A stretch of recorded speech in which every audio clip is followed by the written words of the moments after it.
அன்பார்ந்த ஸ்ரீவேல் ஜோதிட அன்பர்களுக்கும் ஆன்மீக நண்பர்களுக்கும் அடியேன் ஜோதிட ஆராய்ச்சியாளர் காஞ்சிபுரம் ஏகாம்பரத்தின் நமஸ்காரங்களை தெரிவித்துக் கொள்கிறேன். ஜோதிட சாஸ்திரத்தின்படி பெரும் செல்வத்தை பெற ஆலய வழிபாடுகளை எங்கே செய்வது, எப்படி செய்வது, எப்பொழுது செய்வது என்ற சூட்சமத்தை சொல்லக்கூடியதே இந்த வீடியோ பதிவு. எங்கே சென்று வழிபட வேண்டும் என்று பார்க்கின்ற பொழுது திருச்சி மாவட்டம் முசிறி வட்டம் வெள்ளூரில் அமைந்துள்ள ஸ்ரீ சிவகாம சுந்தரி சமேத திருகாமேஸ்வரர் ஆலயத்தில் அமைந்துள்ள ஸ்ரீ ஐஸ்வர்ய மகாலட்சுமியை வழிபட வேண்டும். என் ஐஸ்வர்ய மகாலட்சுமி தாயார் இந்த ஆலயத்தில் குடிகொண்டிருக்கிறாள் என்ற வரலாற்றை பார்க்கின்ற பொழுது தட்சன் நடத்திய யாகத்தினால் ஏற்பட்ட மனக்கசப்பால் ஈசனிடம் சாபம் வாங்கிய ஈஸ்வரி பூலோகத்தில் பிறந்து ஈசனை அடைய கடும் தவம் புரிந்து வந்தாள். இறைவியை பிரிந்த ஈசனும் பூலோகம் சென்று தவத்தில் ஆழ்ந்தார். இதனால் உலகமே சிருஷ்டி இல்லாமல் தவித்து வந்தது.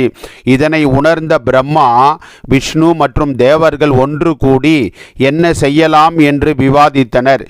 சின்முத்திரை காட்டி யோக நிலையில் இருக்கும் ஈசனை காமத்தின் மீது நாட்டம் ஏற்படுத்த மன்மதனை அனுப்பலாம் என்று முடிவு செய்து அனுப்பி வைத்தார்கள். மன்மதன் பல மைல் தொலைவில் இருந்து ஒரு புன்னை மரத்தடியில் ஒளிந்து கொண்டு ஈசனின் மீது காமபானத்தை எய்தினார். இதனை தனது ஞானத்தால் உணர்ந்த ஈசன் அந்த பானத்தை திருப்பி விட்டு மன்மதனின் மேல் கோபம் கொண்டு அவனை நெற்றிக் கண்ணால் பொசுக்கினார். திசை மாறிய பானம் அன்னை பார்வதியின் மேல் விழுந்து இதனால் தவம் கலைந்து தன்னுடைய அவதாரத்தை பார்வதி தேவியும் உணர்ந்து கொண்டார். பிறகு சிவனிடம் சென்று ஒன்று கூடினார். காமபானத்தை தன்மேல் விழுந்த காரணத்தினால் இந்த அன்னைக்கு சிவகாம சுந்தரி என்ற திருநாமம் ஏற்பட்டது.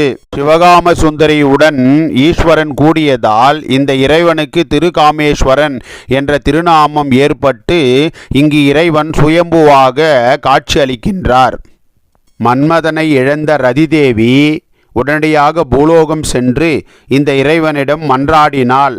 இதனால் இறைவன் மீண்டும் மன்மதனை உயிர் பெற செய்து இவர்களுக்கு காட்சியளித்தார்.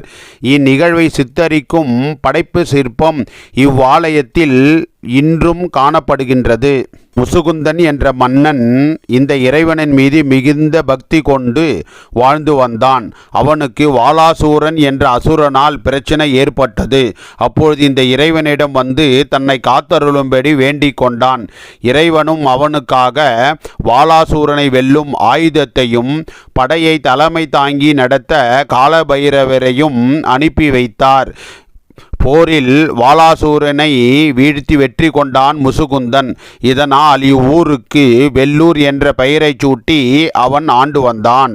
இப்படி பல பெருமைகளை பற்றி இவ்வாலயம் சிறப்பு வாய்ந்ததாக திகழ்ந்திருக்கிறது என்று வரலாற்று சான்றுகள் கூறுகின்றன.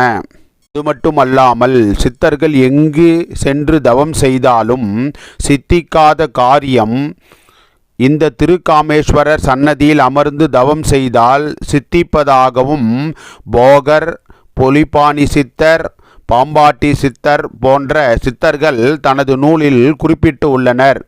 போகர் சிவபோக சக்கரத்தை பிரதிஷ்டை செய்து இங்கு வழிபட்ட பின்னரே பழனி சென்று ஞான தண்டாயுத பாணிக்கு நவபாஷான விக்கிரகத்தை பிரதிஷ்டை செய்ததாக வரலாறும் கூறுகின்றது.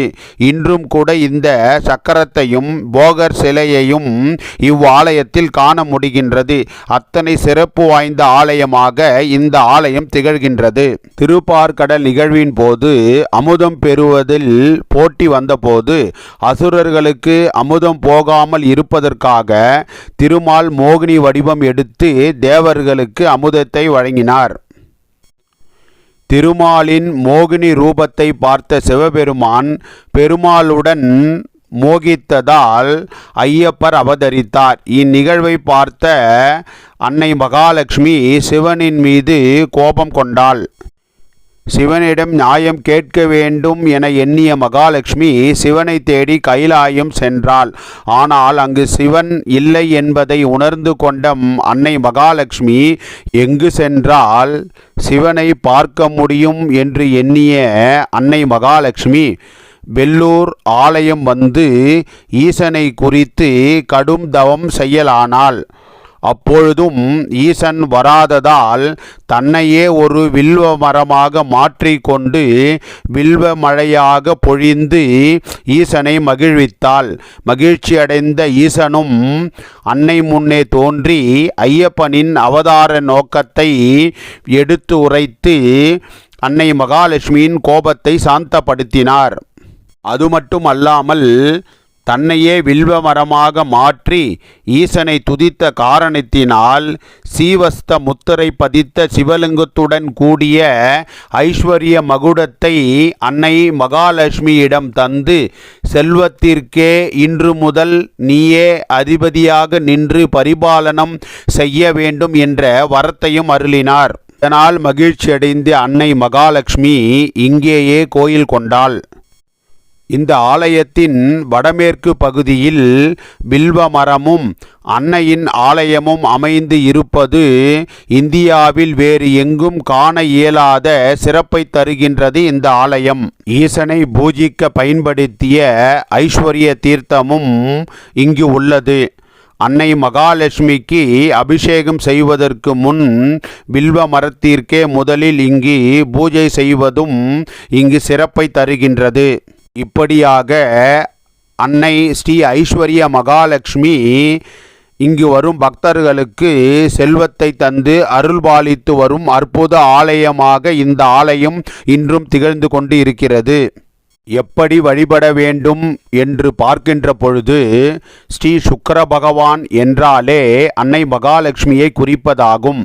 ஸ்ரீ மகாலட்சுமி என்றாலே வெள்ளிக்கிழமையாகும். ஆக வெள்ளிக்கிழமையன்று காலை 6 to 7 மணி சுக்கிர ஓரையில் அன்னைக்கு 16 வகையான அபிஷேகங்கள் செய்தும் 16 வகையான நெய் தீபங்கள் ஏற்றும் 16 வகையான செந்தாமரை மலர்களை சாற்றியும் வில்வ மரத்தோடு சேர்த்து 16 முறை வலப்புறமாக வலம் வந்தால் அன்னையின் அனைத்து ஐஸ்வர்யத்தையும் பெற முடியும் என்பது இந்த ஆலயத்தின் சிறப்பான வழிபாடாகும். எப்பொழுது வணங்கினால் ஐஸ்வர்யம் கிடைக்கும் என்று நாம் பார்க்கின்ற பொழுது நவநாயகர்களில் செல்வம் தருபவராக ஸ்ரீ சுக்கிர பகவான் திகழ்கிறார். இந்த சுக்கிர பகவானோ அன்னை ஐஸ்வர்ய மகாலட்சுமியை தினமும் வந்து இங்கு வணங்குவதாக புராணங்கள் கூறுகின்றன.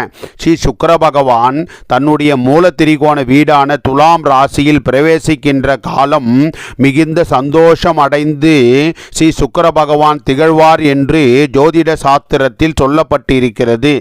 அப்படி அவர் சந்தோஷமாக இருக்கின்ற காலத்தை பயன்படுத்தி அவரின் அதிதேவதையான அன்னை ஸ்ரீ ஐஸ்வர்ய மகாலட்சுமியை அந்த காலகட்டத்தில் முறையாக நாம் வணங்குகின்ற பொழுது அன்னையின் அருள் பெற்று முழு செல்வத்தையும் அடையலாம் என்பதே ஜோதிட சாஸ்திரத்தின் மூலம் தெரிவிக்கப்படும் உண்மையாகும்.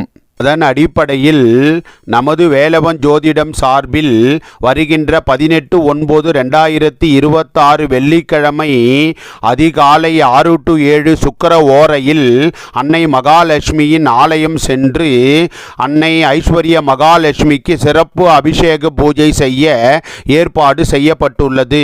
இதில் நீங்கள் அனைவரும் தவறாமல் கலந்து கொண்டு அன்னையின் அருளை பெற்று பெரும் செல்வத்துக்கு நீங்கள் எல்லோரும் அதிபதியாக வேண்டும் என்பதே எனது நோக்கமாகும். மேலும் இது பற்றி விவரங்கள் அறிய எனது தொலைபேசி எண்ணை அடையுங்கள் என்று கேட்டுக்கொண்டு உங்களிடமிருந்து விடைபெறுகிறேன். நன்றி, நமஸ்காரம். இந்த ஐஸ்வர்ய மகாலட்சுமி ஆலயத்திற்கு வருபவர்கள் ரூபாய் 1500 செலுத்தி முன்பதிவு செய்து கொள்ளும்படி அனைவரையும் அன்புடன் கேட்டுக்கொள்கிறேன்.